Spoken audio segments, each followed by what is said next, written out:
April 1945, the remaining prisoners were removed from Strutov by sea, since Strutov was completely encircled by Soviet forces. Again, hundreds of prisoners were forced into the sea and shot.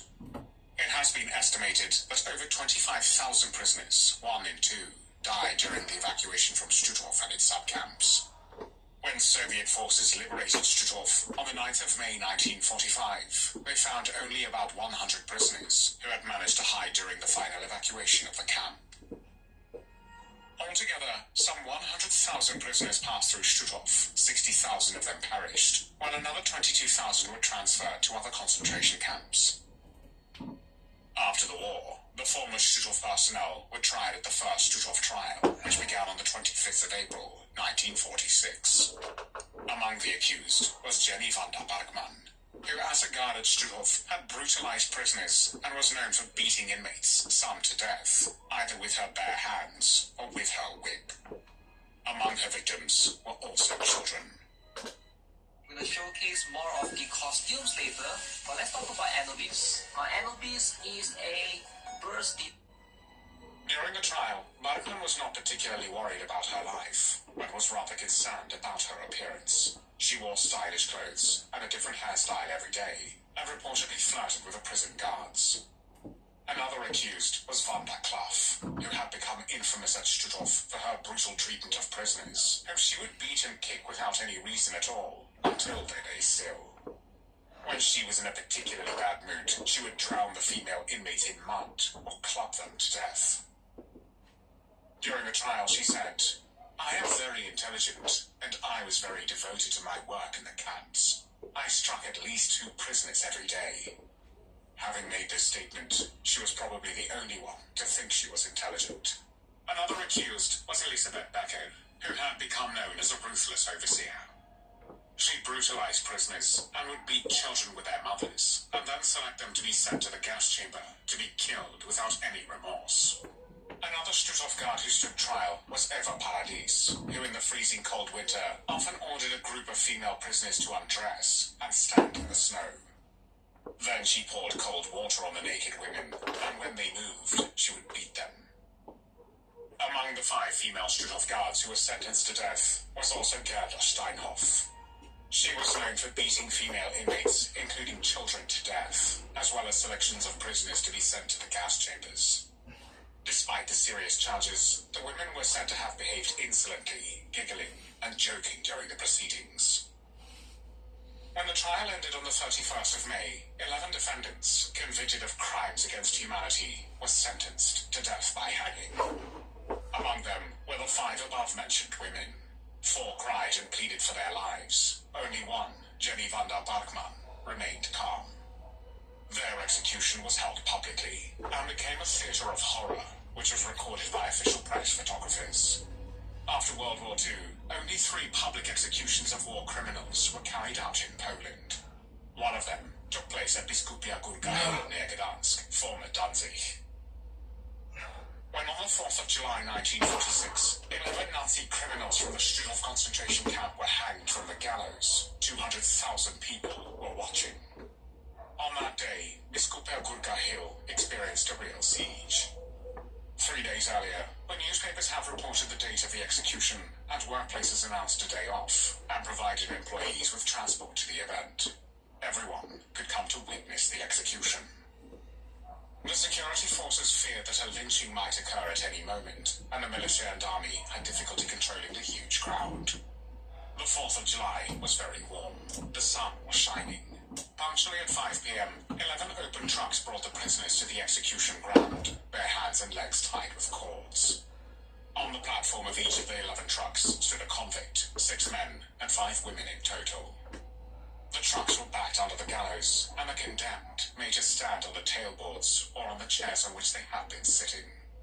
Former Strutov prisoners, dressed in striped uniforms, had volunteered to serve as executioners and put a simple cord noose around the convicts' necks. The execution was planned in such a way that after each truck would be driven forward, the 11 convicts would be left suspended, and their bodies would not fall from too great a height. As a result, the nooses did not break their necks, and did not cause an instant death. This short drop method of hanging resulted in a torturous death by strangulation of each of the criminals, lasting anywhere from 10 to 20 long minutes. When the driver of the first truck, carrying Johann Pauls, the former commandant of the guards in Stutthof, started the engine and moved slowly forward, Pauls, before sliding off the platform and hanging on the rope, managed to shout, "Heil Hitler!" He was answered by the insults of the crowd. As Pauls' body went still, another truck started moving, and another criminal began what those present at the execution described as a rope dance. As each truck moved forward, the other convicts had the opportunity to take a good look at what awaited them in the next few moments. When one truck driver failed to start the engine several times, the former Stutthof prisoner pushed the convict off the platform. The crowd waved and the people shouted, "For our husbands, for our children." After the last convict died, the security forces then allowed the crowd to the gallows. People ripped off buttons, cut off pieces of fabric, and kicked and smashed the corpses. The gathered people were then chased away, and the bodies were removed from the gallows. After the execution, it was rumored that Jenny van der Bachmann's body was cremated. Her ashes were taken to Hamburg and dumped into the toilet of the apartment where she had been born. However, this is not true. Instead, the bodies of those executed were taken to the Medical University of Gdansk to be used as a teaching aid in anatomy classes. There were no tears shed for the Stutthof Nazi torturers.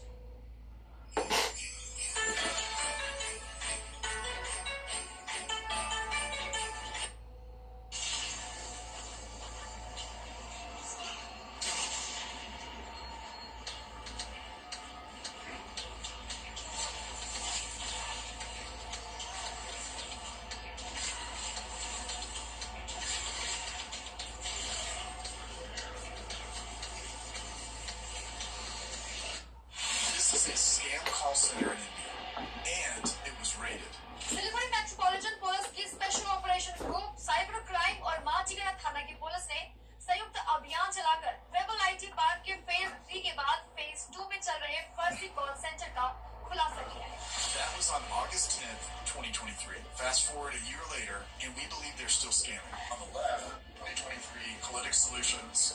Similar terms on the right is our insider page. Same room, same building. And when you go through those doors, this is what you see. Okay, let me help you out because it seems like that your IP address has been compromised, so it seems like that your application is going to be the safest one. We wanted evidence, and we needed proof, so we sent in an insider, and it's pretty crazy when you piece everything together. It makes you wonder, are they being protected by the government? Is this thing being recorded on the audio thing? Huh? Yeah. I can see it from here. Alright, so just high level, we're doing the Weeble IT Park. I'm going to break down, we have a lot of information that I want to go over, and this is actually the Phase 2 building that's in Siliguri, West Bengal, India. So there are a lot of Weeble ITs, but this is the Phase 2 building. And this building specifically is a government building, and there's people that are scamming inside of it. So that's the first point I want to make. This has already been covered before, everybody. In the past, Call Rock did a video 4 years ago. Now, this company here, Califorce, this is one of the companies that we know people working in, or people who have worked in there, and they were running the IRS, the tax scam. And also the Siliguri Times did a report in 2023 and did a video on YouTube where there was a call center raid.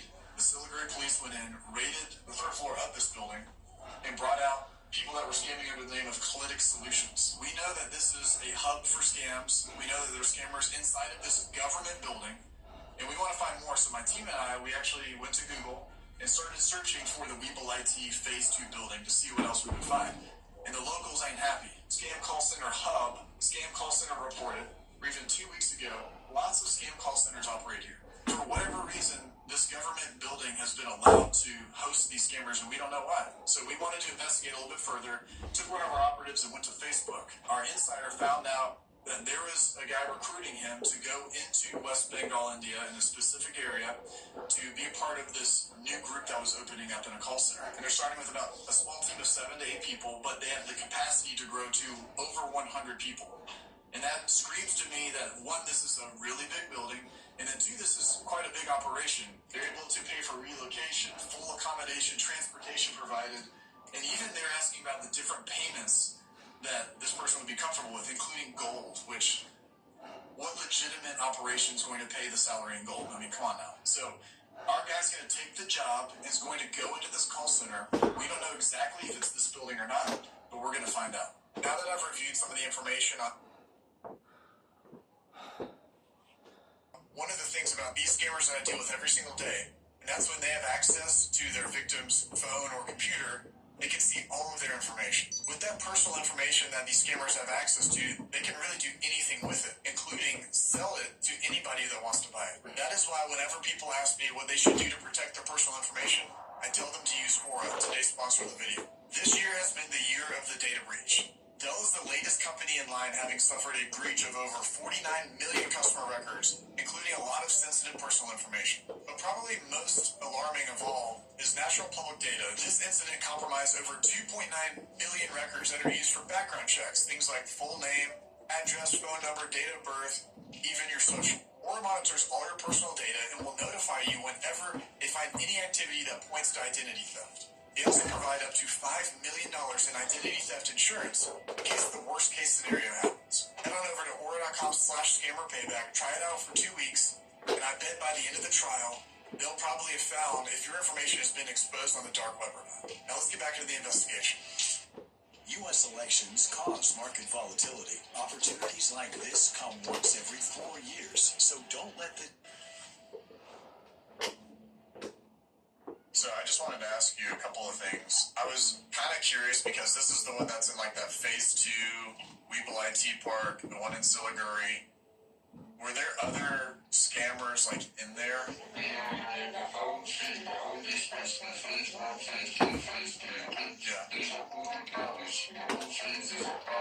Gotcha.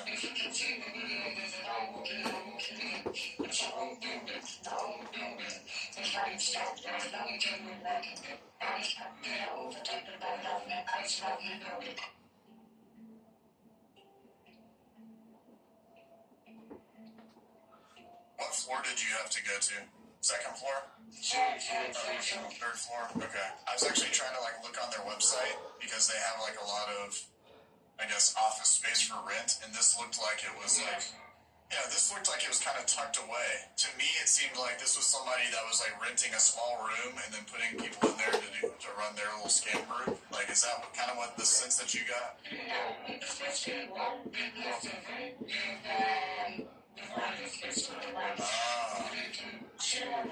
Gotcha. Okay.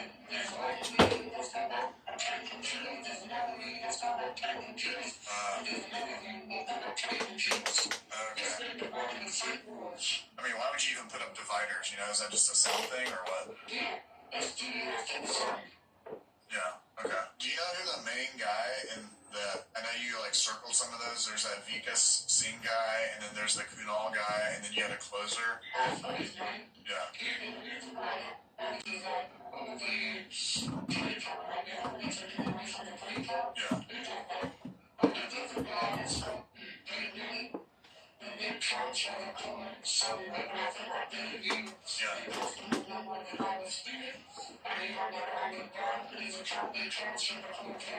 Yeah. I know you sent me the Facebook of that Akash guy. How was he involved though? Because he wasn't there, you said, but like, how's he involved? Right.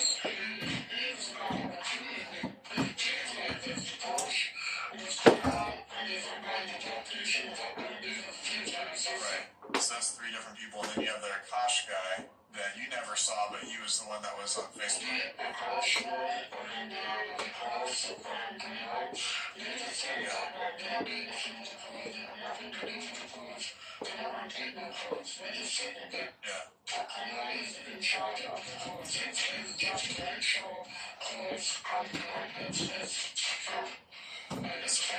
So like, for instance, if I told like whatever the local police, if I told West Bengal, hey, here's footage, there's people running scams on the 3rd floor, you know, in the Weeble Phase 2 IT Park, I guess the Phase 2 building, would they do anything, do you think? Like, do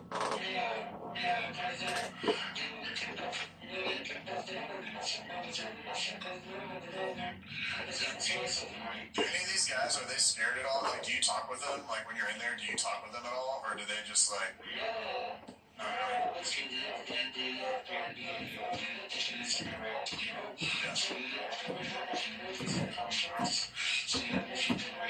Yeah.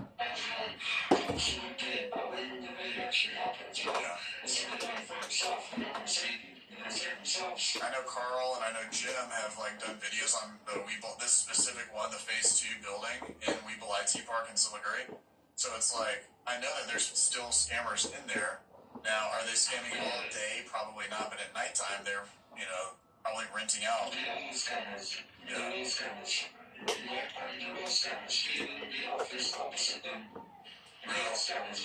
So is that, so the door that you went in, the whatever Politic Solutions or whatever it was that the room that you went into, or is that the one that was like across from you guys?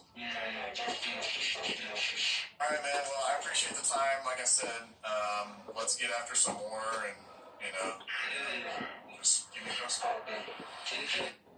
U.S. elections cause market volatility. Opportunities like this come once every 4 years.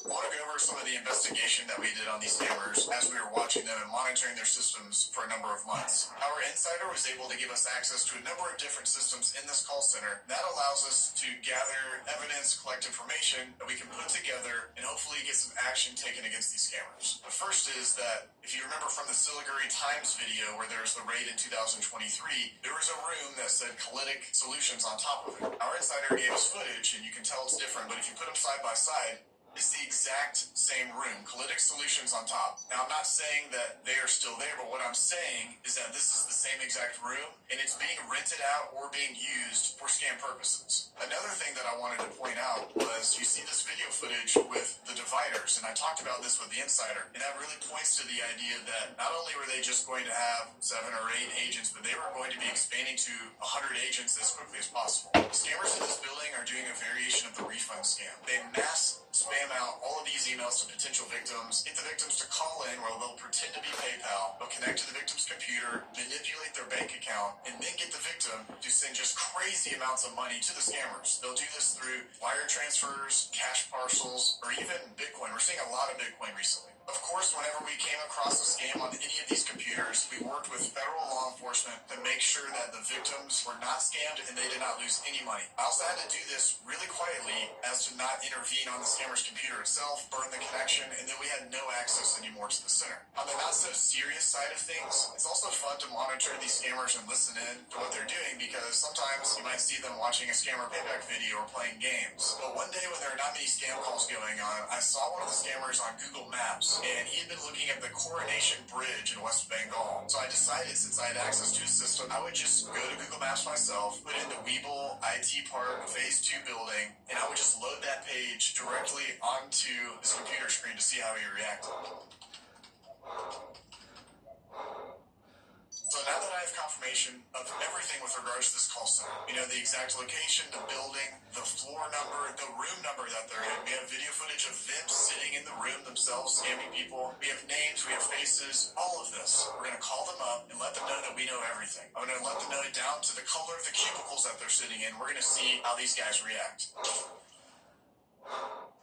These scammers, I have all of their information. I have video footage of them inside of their little call center. They're in the Weeble IT Park in Siliguri. I've been watching them and stopping their scams. One of the guys even said, "Are you still watching my computer?" They know that I've been watching them, I'm pretty sure. So, they're going to shut down. Thank you for reaching customer service. This is Ryan. I can help you. Hey, Ryan, is Kunal in?